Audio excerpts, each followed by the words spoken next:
De ese señor profesor de matemáticas, que era su profesor de matemáticas, John Kelly Martínez, que está preso presuntamente en la cárcel pública de Higüey. Obró solo. ¿Qué fue lo que pasó?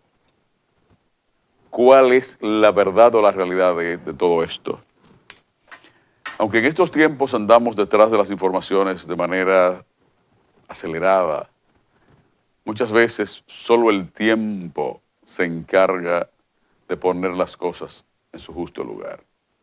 Pero, habiéndosele practicado presuntamente una autopsia al cadáver de la niña Esmeralda Richies, deberíamos tener alguna información cercana a la verdad de cuáles fueron las causas que provocaron su muerte. Se ha envuelto o diluido el tema en la frontera, en la frontera casi imperceptible entre la ignorancia y la farándula, entre esta sociedad febril, donde todas las cosas se ningunean, donde nada es nada, como decía un extinto, un insepulto, porque no se ha muerto, insepulto dirigente político. Nos hemos distraído y nos han distraído con las trivialidades del tema. Y lo fundamental, nadie sabe qué pasó, ni por qué pasó, ni cómo pasó. Sabemos que está muerta, que el río de tintas que se ha escrito en algunos de los periódicos no va a devolverle la vida ni la tranquilidad a su familia, que toda esta varaunda de palabras, palabrerías y gritos, que hay mucha gente que que trata de supuestamente comunicar, o se creen comunicadores, informadores, ladrando, casi ladrando. Algunos aúllan, otros graznan, otros rebuznan.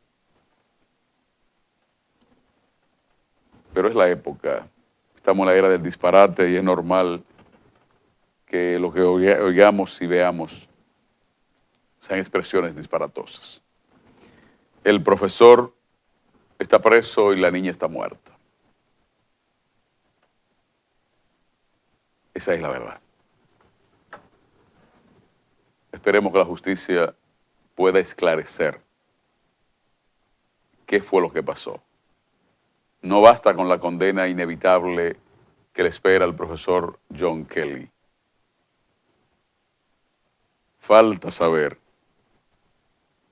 qué pasó. Que los medios de comunicación, que el Ministerio Público no le ha dicho a República Dominicana la verdad de lo que pasó. Pero está muerta. Y el profesor está preso. Y seguimos con los temas de justicia. Tampoco sabemos por qué mataron a la pareja de La Guayiga. ¿Por qué mataron a José Miguel Jaques y a Elizabeth Mancebo? Mancebo no, Almarante, Elizabeth Almarante Pacheco. La pareja de La Guayiga que fue raptada el 16 de febrero o de enero.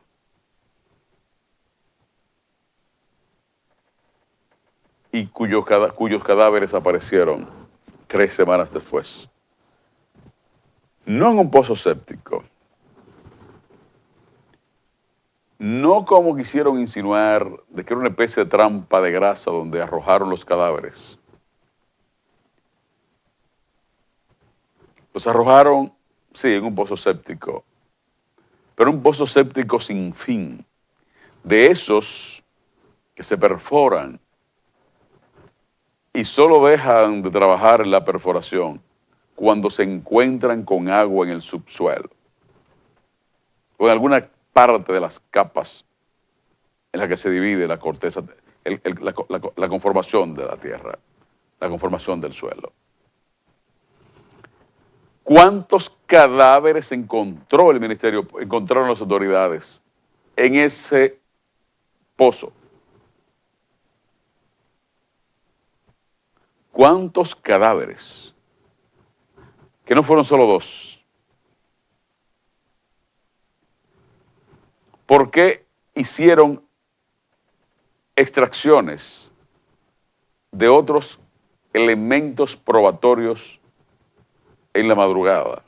Porque ya habían retirado los cuerpos, habían logrado rescatar los cuerpos sin vida del joven Jaques y su difunta esposa Elizabeth.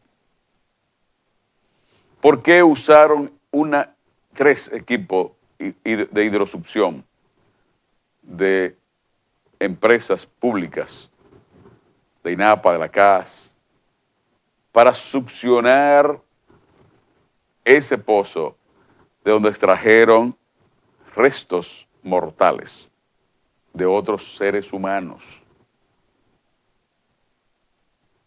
Y el país tiene derecho a saber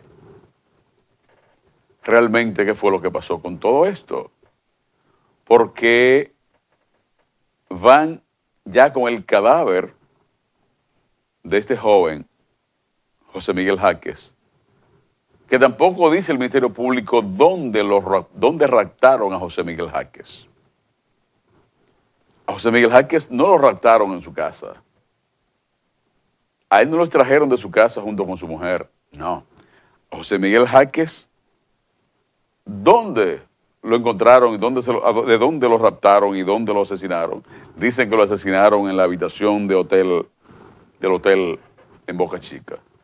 Ya con José Miguel muerto, van con el cadáver. Eso es una cosa extraordinaria. De Boca Chica a Pedro Brán hay alrededor de 100 kilómetros, siendo conservador.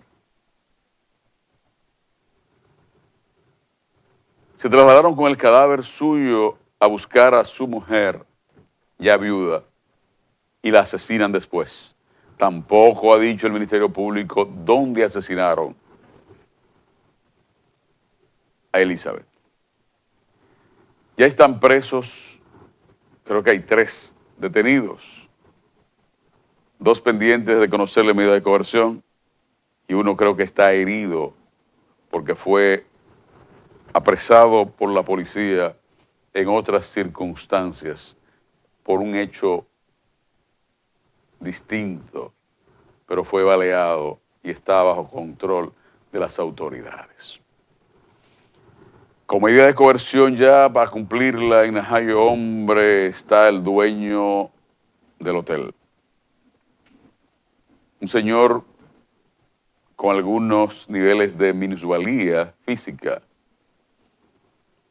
que usted lo ve en esa silla de ruedas y luego, cuando vio la verdad, comenzó a hablar de pie y como una fiera desde detrás de los barrotes de una celda en la Fiscalía de Santo Domingo Oeste. Y toco el tema de la Guayiga porque ayer se entregó otro jovencito que asesinó a puñaladas por una discusión de un juego de baloncesto a otro muchacho en ese mismo sector de la Guayiga. La sociedad está enferma, ha perdido la memoria, nos hemos convertido en una sociedad de gente llena de ira, no tenemos rumbo, se está matando a la gente como si fueran pollos con peste o cerdos con la fiebre porcina africana, u otros con la gripe aviar y se ha perdido el respeto por la vida humana, y se ha perdido el respeto por la existencia, y se ha perdido el respeto por la dignidad, se perdió el respeto a todo. Las consecuencias son estos niveles de violencia que no deben ser tolerados. Recientemente las autoridades intervinieron, hace unos meses, el barrio de Cristo Rey, el sector de Cristo Rey. Cristo Rey es más que un barrio, es un sector, aquí en el Distrito Nacional. Los resultados de eso no se saben qué ha pasado, pero las intervenciones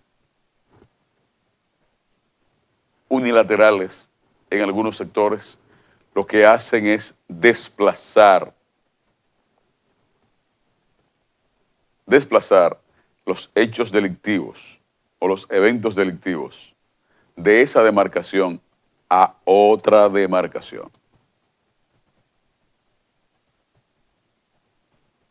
Cuando el gobierno del partido del PLD que dirigía entonces Leonel Fernández inventó el programa Barrio Seguro, los muchachos de la parte norte y alta de la capital migraron con sus prácticas y sus estructuras hacia Jaina, hacia Herrera en Santo Domingo Oeste, hacia Villa Altagracia. Lo que estamos viviendo hoy en Jaina, Villa Altagracia y Santo Domingo Oeste son las consecuencias de ese desplazamiento de estructuras criminales o presuntamente criminales hacia esos espacios geográficos, porque la policía estaba ocupándole sus calles, sus callejones, sus guaridas, y entonces, como el instinto de conservación de la vida es el primero de los instintos, migraron a esos territorios. Si la policía apoyada por las Fuerzas Armadas hacen una intervención que pienso que hay que hacerla en Pedro Brand, en la Guayiga y esos sectores hasta Villa Altagracia, y se recuestan un poco hacia la izquierda, hacia el sur, hacia algunos sectores de Jaina, del municipio de Jaina, la delincuencia pudiera frenarse considerablemente. Y la locura de la violencia por igual. Han pasado eventos espectaculares en los últimos días. Ayer, por ejemplo, en Santiago de los Caballeros, en un sector que se llama el Hoyo de Bartola, hubo 6 heridos a balazos. 6. La policía tuvo que intervenir con bombas lacrimógenas y con fuerzas especiales para poder aplacar, sofocar y controlar un pleito que dejó 6 heridos. Estamos viviendo como si estuviéramos en el Paleolítico. No, en el Paleolítico el hombre era más noble. No sé exactamente en qué época o en cuál etapa de la civilización humana estamos. A pesar de la tecnología, a pesar de las vanidades, a pesar del consumismo, pienso que estamos peor, mucho peor que hace tal vez 70 años. Volvemos en breve para que hablemos de alguien, no es una persona, de una institución que aún respira, pero está muriendo. Volvemos en breve.